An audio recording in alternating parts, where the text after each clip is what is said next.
Good morning, everybody. Today I'm going to show you some unusual things that have been popping up in my garden. Some of them I put there and some of them I did not. And I think you're going to be really surprised. So here's one of the things that I did not plant.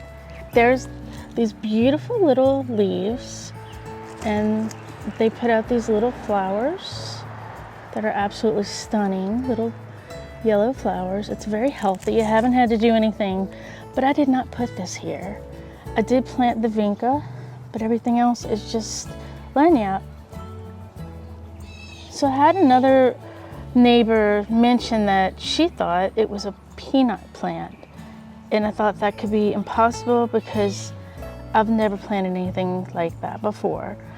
But she told me also that the squirrels like to get peanuts out of the bird feeders, and they come along and they dig and plant them and bury them for the winter.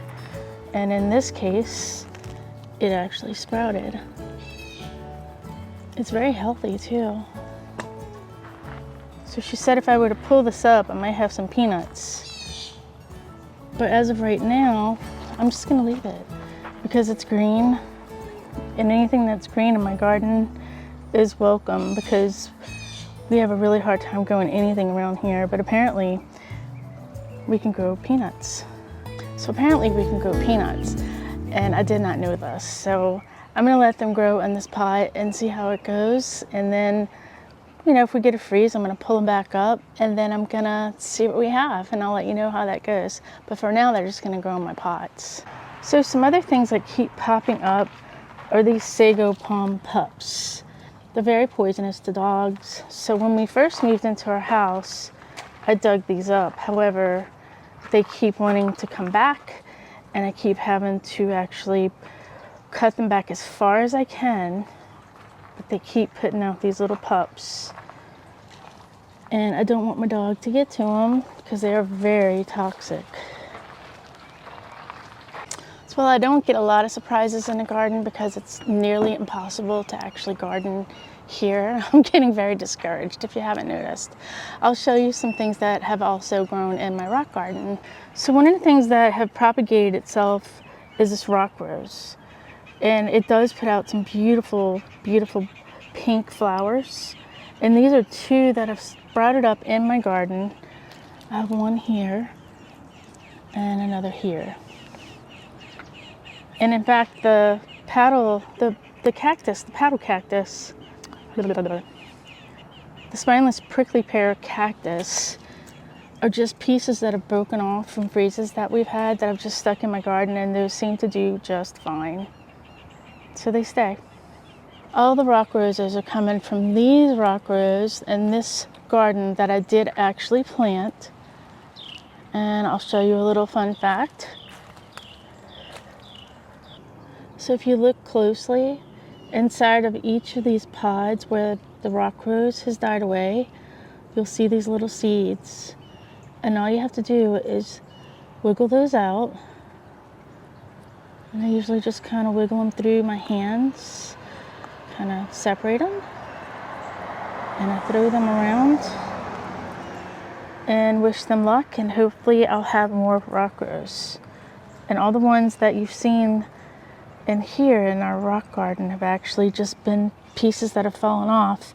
We have several volunteers all over the yard, so rock rose is definitely one that is a really good surprise to have in the garden.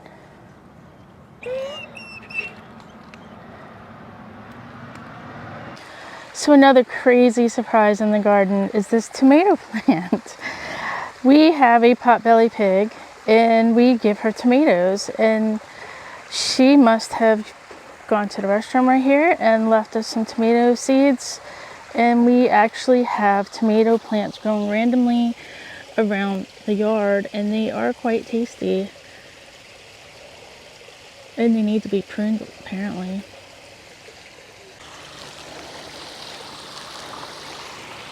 So here's another surprise. I recently planted this up, and I'll leave a video at the top here. You'll be able to see the video from this. And I actually just took all the little pieces because these plants, these succulents, they're just very gentle. So whenever you go in there to do things, they seem to break off really easily. So I went ahead and laid down all of these little broken pieces, and as you can tell, I'm already getting little babies. So if you get any broken pieces of your succulents, just go ahead and gently lay them down underneath the mother plant. Lay them right on top of the soil. Some of them will take, some of them won't.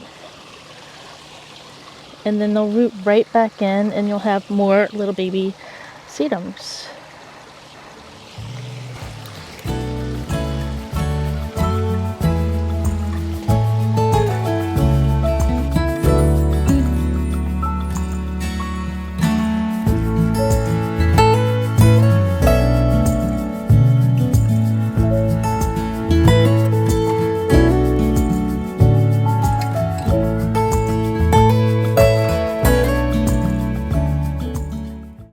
So these spineless prickly pears have really gotten hit bad this year with these cactus bugs. This one's taken a really big hit. This is just a piece that has fallen off from our huge and beautiful majestic prickly pear. So this is the kind of damage they'll do to it. They just basically suck the moisture out of the plant. Now what I could do is just come in through here after I spray this with some neem oil and pop off this cactus here and just put that into the ground, and that'll root itself. But we're going to spray that with some neem oil, see if we can get them at least somewhat taken care of. They're just, yeah, there's a lot going on in this plant. I actually think that I see some spider mite. So we've had a lot of dry weather. Haven't had rain in over a month. So a lot of the insects are looking for moisture and things to drink. And spider mites love dry weather. So they thrive with dryness. That's why if you want to remedy them, you usually just spray them off with a hose. And you can usually knock them back a bit like that. But everything else is just looking for moisture. I don't know if you can see that little dagger coming out of his mouth. And that's how they inject and suck the sap and the water out the plant. Pretty fierce looking animal.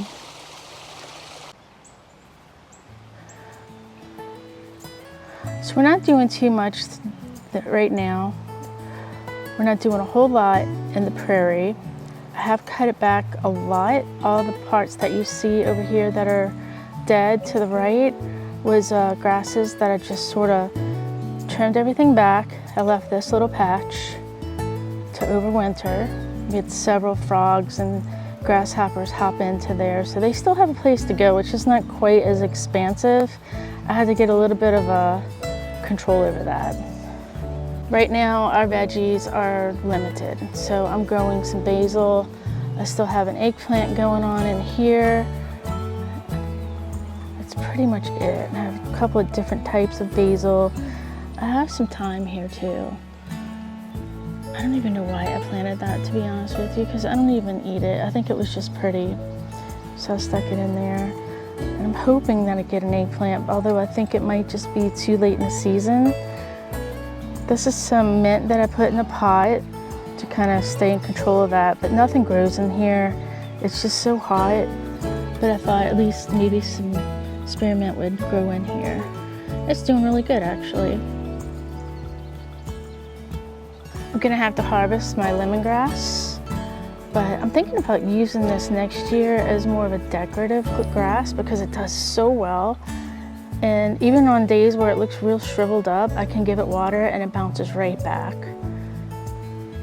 So I'm gonna probably harvest this soon and give it away, maybe keep a little bit for some tea. But I think as a decorative grass, it could be really pretty, especially if it's drought resistant.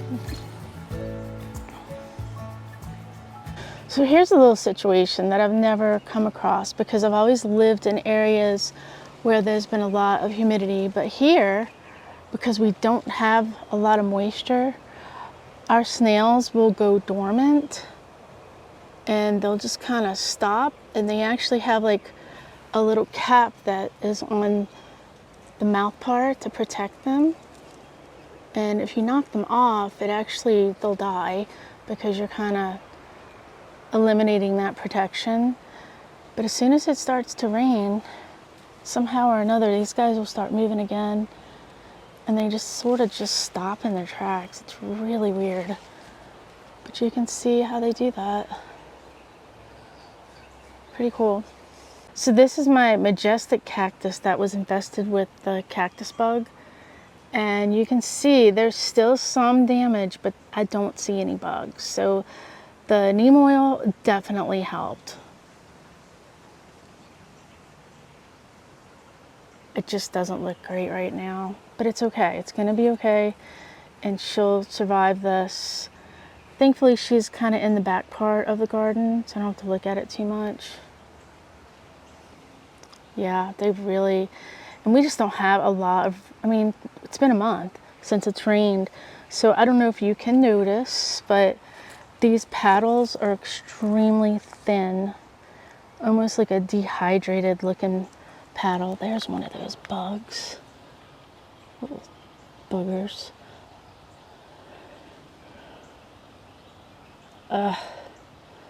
Fierce little things, but I've only seen one. I've only seen one on this whole entire area so far. And I hope you can appreciate just how large these are. It's a 6-foot fence, so I don't really get to see them that big, but there they are.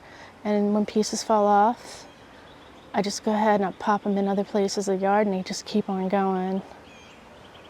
So here's another rock rose. And this is one plant, and it is giant. It's got to be at least 4 feet, 3 to 4 feet in diameter. And we have some blooms coming up. You can see those little pods. So we have lots of new flowers that are about to come out, and then those will seed. And I'm hoping that those will seed themselves all throughout this rock, because I can't get anything else to grow. I know I mentioned that before. You can tell I'm extremely frustrated with gardening here in Central Texas. I love it here. I just hate the weather. It's been really difficult to consider myself any type of gardener. It's almost just survival mode. This is a Texas star hibiscus. And if you see some of these little light spider webs, I'm thinking it might have a little spider mite damage. And a lot of times you'll see like the leaves will start turning yellow. This is actually a really good time to come out and look at things. The sun hits it a little differently, and you can see those little spider webs just kind of glistening. And if it's good spider, don't kill it. But spider mites are like not really a spider. It's a mite. This is another volunteer rock rose. So I guess the lesson here is, if you find something that really works, replicate that in your garden. If it self-seeds, even better, because I would imagine that all of this garden being taken over by rock rose would not be a bad thing. I also have the Artemisia that really loves it here. I probably should have planted it a little further back, because it is reaching and kind of in the grass area. So whenever I cut grass, I have to move it to the side, and so I don't chop it all up. But they love the sun. This one is probably 3 years old, one plant, and it's got to be at least 8 feet, maybe 10 feet wide. And that is one plant, my friends. One plant. She's not looking great, but as soon as we get some rain, she'll pop back up. The smell is incredible. And look how blue. It's just so pretty against all this green and brown.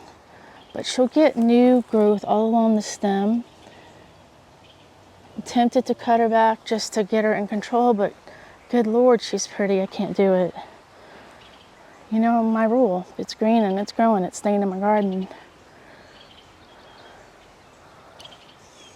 So last but not least, I just want to bring you back to the prairie garden, and this is the dry seed heads of the bee balm. And if I were to take my finger and open that up a bit, you could see all the little seed work in there. And I leave these because the birds will come and use that for their winter food and then drop those seeds elsewhere. But since I just pulled this one off, I'm just gonna kind of rustle it up and let those seeds drop right back into the prairie garden. And we had some bee balm. It was gorgeous. Between the bee balm and the coreopsis this summer, it was pretty stunning back here.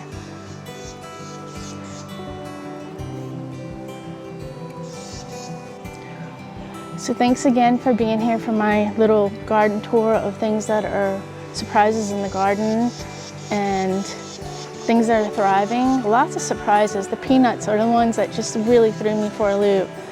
I just never ever thought that could ever happen, but it can. So if you have anything that looks like that, consider maybe it could be the seeds or something that the squirrels are planting. I wish they'd plant more sunflower seeds, because that would be really cool to have some sunflowers just popping up all over the place. But until then, I hope everybody has a great day and enjoy all those little surprises in the garden. Thanks guys, have a great day, bye.